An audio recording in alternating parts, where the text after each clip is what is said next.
I used to think it was all about having the coolest shots. I used to think it was all about transitions, panning, tilting, having nice smooth movements. I had to have a gimbal, of course, if I wanted to have those smooth movements. But what I've learned throughout my filmmaking or my videography journey is that sometimes it ain't all about the shots.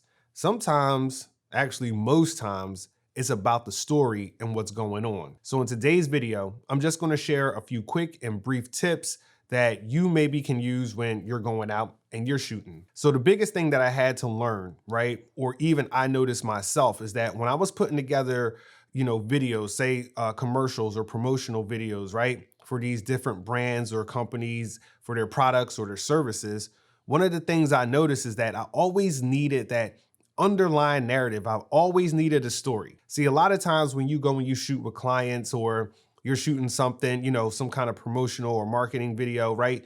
A lot of times people focus on the B-roll. They focus on those shots and, how they're going to make them look and how they're going to transition them and, how it's going to look smooth and maybe some slow motion and all of that jazz. And while there's nothing wrong with that, what I ended up realizing a lot of the times is that I needed some type of story, some type of base underneath it, because a lot of times when you're watching B-roll, if there's no context to the story, you have no idea of what's going on. Now, to be fair, you can shoot promo videos where it's just, there's no sound, there's no narrative, right? You can just see what's going on with the product or with the service, and you can kind of put those pieces together. But a lot of times when you're covering something like a certain type of event, or you want to, tell about a new service or tell about a new product, you usually have to have some type of narrative underneath that. And so my tip for all you filmmakers out there who are going out shooting promotional work, or you're shooting commercials, or you're shooting content for these different companies, my tip for you would be to make sure that you get a good narrative, you get a good baseline story, and you always have the option to plug that in. Now, a lot of times this can be difficult because when it comes to small and mom and pop shops, a lot of times people don't want to be on camera. They're like, whatever the case may be. And they don't always have to be on camera.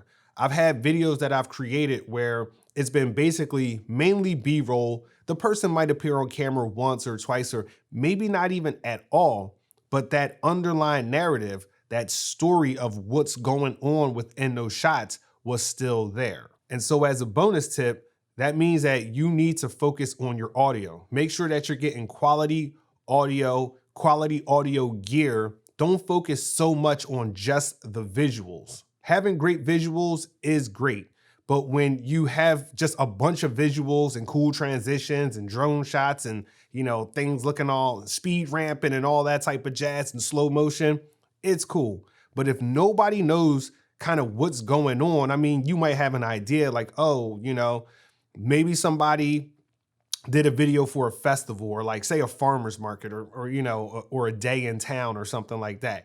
And they have all these cool transitions and it's like a drone shot and it's like speed ramping and slow motion, but you kind of have an idea of what's going on. Like, oh, I see, there's, people getting face paints, or there's people buying art pieces, or, whatever the case may be, right? It's just vendors set up on the street. You get the idea.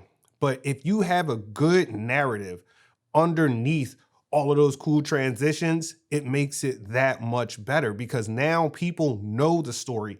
They understand what they're looking at, and they understand why they want to be a part of that, why they want to use that product, or why they want to use that service. So I used to think it was all about the shots. I used to think like, hey man, I got to have my gimbal. I got to have these smooth movements. I got to have this, that, and the third. And I wasn't really a fan of like more so static shots. But as time has gone on, I realized that, having that cool movement within your work is cool. Don't get it wrong, right? Don't get it wrong. Like if you want to have slow motion, or you want to have smooth tilts and pans and all that stuff, you need that. And it is cool. But if there's nothing to kind of accompany that, then I realized that it's not as good as it can be. It doesn't go over the top, or it doesn't go to the next level, because yeah, it's cool that you have all this beautiful B-roll and footage, but what about the story? What about what we're looking at? And Understand sometimes it's just for the project. Like maybe you'll just have, you know, something where it's just straight B-roll that might be going on a website, a background video, whatever the case may be.